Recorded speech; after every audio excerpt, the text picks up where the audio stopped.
जय Hind. IAS video में हम लोग बात करने वाले हैं क्रिप्स मिशन के बारे में। तो सबसे पहले हम लोग बात करेंगे कि भारत में क्रिप्स मिशन आया है। हमारे राजनेताओं के द्वारा संविधान सभा की मांग की गई थी। 1939 में महात्मा गांधी जी ने भी संविधान सभा की मांग की पुष्टि की और 1939 में ही सेकेंड वर्ल्ड वॉर चालू हुआ था। इसी को देखते हुए अंग्रेजों के द्वारा एक ट्रैप दिखाया गया।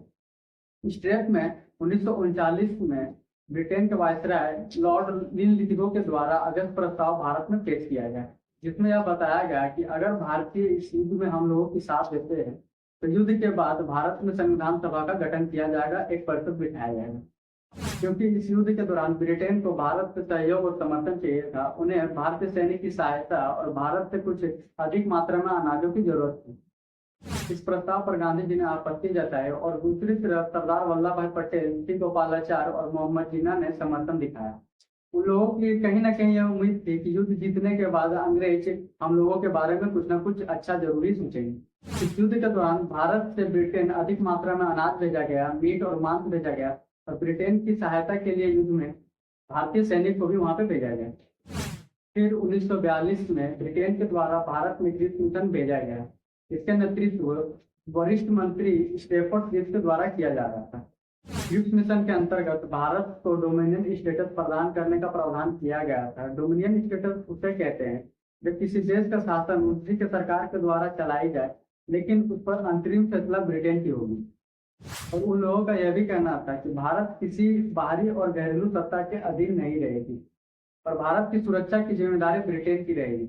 यहाँ तक कि उन्होंने यह भी कहा था कि भारत अपने अंदर किसी भी तरह की अपने निर्णय ले सकती है, यहाँ तक कि यूएन में भी अपने हितों की बात रख सकती है, लेकिन भारत में ब्रिटेन के वायसराय की शक्ति यथावत बनी रहेगी। इसका मतलब यह था, अगर भारत और पाकिस्तान के बीच युद्ध हो रही है तो भारत को पाकिस्तान पे चढ़ाई करनी है तो उसके लिए भारत को ब्रिटेन से पूछना पड़ेगा। जब यह बात हमारे राजनेताओं को पता चली तो उन्होंने भली बात समझ ली थी कि यह अंग्रेजों के द्वारा छल किया जा रहा है। इस मिशन पर भारतीय राष्ट्रीय कांग्रेस के द्वारा आपत्ति जताई गई, क्योंकि क्रिप्स मिशन के अंतर्गत पूर्ण स्वतंत्रता के नाम पर डोमिनियन स्टेटस भारत को दिया जा रहा था। इस पर मुस्लिम लीग की भी आपत्ति थी। यहाँ तक कि अंग्रेजों के द्वारा यह कहा गया था कि अगर हमारे संविधान निर्मात्री परिषद के द्वारा जो संविधान बनाया गया है वह संविधान किसी प्रांत को स्वीकार नहीं है तो वह अलग हो सकते हैं और अपना संविधान खुद बना सकते हैं। इसी को देखते हुए सरदार वल्लभ भाई पटेल ने भी आपत्ति जताई। आज हम लोग सरदार वल्लभ भाई पटेल को आयरन मैन बोलते हैं, इसलिए उन्हें आयरन मैन बोला जाता है क्योंकि उन्होंने भारत को टूटने से बचाया था। जब अंग्रेजों के द्वारा क्रिप्स मिशन भारत में लाया गया था तो उसमें साफ साफ बताया गया था कि जब संविधान निर्मात्री परिषद के द्वारा संविधान बनाया गया तो किसी भी प्रांत के साथ द्वारा अगर वह संविधान स्वीकार नहीं है तो वह भारत से अलग हो सकते हैं और अपना संविधान खुद बना सकते हैं। इस मिशन को गांधी जी के द्वारा पोस्ट डेटेड चेक कहा गया था। पोस्ट डेटेड चेक उसे कहते हैं जो किसी डूबते हुए बैंक के द्वारा चेक जारी किया गया हो। गांधी जी ने अंग्रेजों की छल को देखते हुए करो या मरो की नारा लगाया था। आप ही सोचिए, जो गांधी जी हिंसा के खिलाफ थे वो अहिंसात्मक बात क्यों करने लगे। उन्होंने भली बात ही जान लिया था कि अंग्रेजों ने हमें अपने मीठी मीठी बातों में फंसा करके भारत से बहुत सारे कामों को निकलवाया है।